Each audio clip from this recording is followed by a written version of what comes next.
I'm Sister Deja Lewis from KYB and Media Ministries, reporting from First Church Ministries. We are excited to bring you our first I Am Black History moment.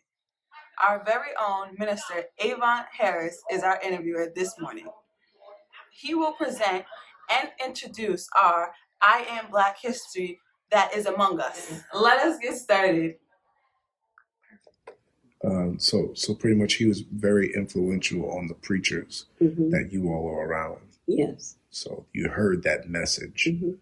Hearing that message that he preached and that he taught, how did that affect you, and how did that affect your community, those Black people that were around you?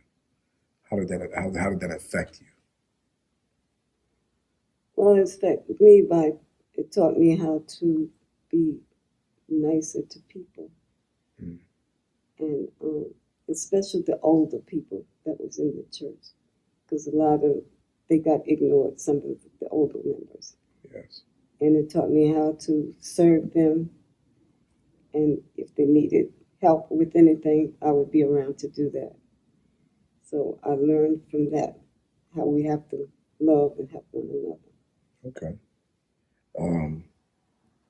We did talk about this, and it hit the Black community very hard when we received the news that Dr. King had passed.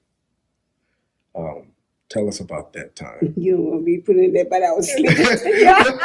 Well, that's what I'm asking. So where were you? Tell us, where were you? And what were you doing?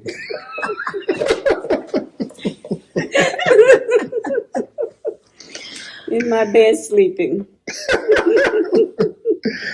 Okay. About 4 people called me, and the first time the phone rang, I didn't answer it. And then when it rang the second time, like back to back, I said it might be something important, so I picked it up. And then that's when they told me. So I turned the TV on, and I went like this, one eye open, one eye still closed. And then I sat up in the bed, and I went, oh my God. And I just started crying. Wow. And I couldn't believe it. Wow. I could not believe it. And he's helped so many Black people, They took him on out of here. Well, we hear of Freddie Gray and so many other names that have lost their lives due to police brutality, and this is just in recent years, and it kind of lets us know we still have ways to go. And it's still going on. Right.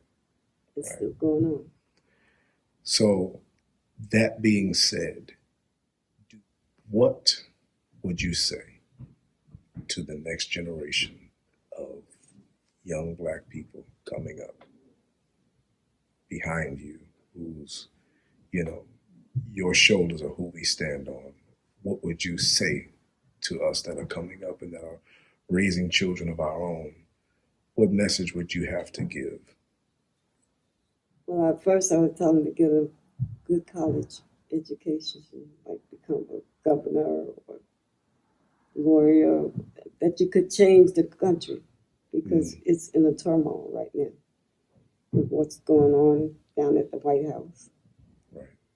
So we need, like the younger people that maybe studied for government, they become even a president, have another Black president. Yes. That would be nice.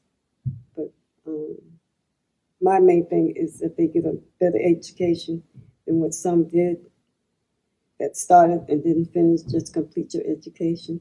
And if you can go further on, get a bachelor or master's degree, and do that. And make changes in the country. Wow. That would be That's powerful. what I would tell them. So get in positions of power. Yeah. So that we can make some systemic changes. Yes. I'm with you, and I agree 1,000%. Yeah, tell me, this change has got to be made. Well, Mother, thank you so much for your time. You're welcome. Thank you so much for being with us. Thank you for sharing with us your story and where you come from. Thank you. You're welcome. My name is Sister Florence Collins, and I am Black History. All right. That's right. All right, that's right. Wow, thank you for sharing those moments. So, if you want to hear more, join us downstairs on February 23rd, right here at First Church, to fellowship and hear more about the life of some of our very own Silver Saints, as we acknowledge and continue I Am Black History. This is Deasia Lewis signing out. See you next time.